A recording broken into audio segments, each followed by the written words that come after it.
PV Narasimha Rao గారి నుంచి మొదలు పెడితే జైపాల్ రెడ్డి గారి వరకు జాతి రత్నాలను అందించిన ఈ యూనివర్సిటీలు ఈ దేశానికే ఈ ప్రపంచానికే మేధస్సును అందించిన వాళ్ళను ఉత్తమ పార్లమెంటేరియన్లను అందించిన యూనివర్సిటీలు ఈరోజు మన కళ్ళ ముందే నీరు గారిపోతుంటే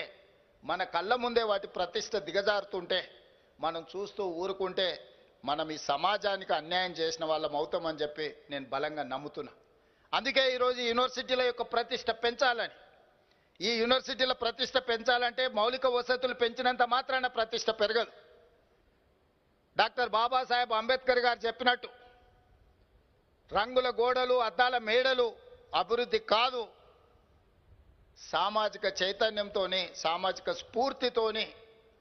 ఈరోజు పేదలకు విద్య చేరినప్పుడే, చిట్ట చివరి వాడికి సంక్షేమ పథకం అందినప్పుడే ఈ సమాజంలో మార్పుకి అవకాశం ఉంటుంది అని ఏ విధంగా అయితే వారు సూచన ఏ విధంగా అయితే బోధించినరో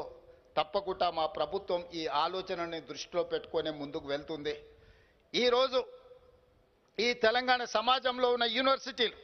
తెలంగాణ సమాజమే కాదు దేశంలో ఉన్న యూనివర్సిటీలను యూజీసీ ముసుగులో, నిబంధనల మార్పుల ముసుగులో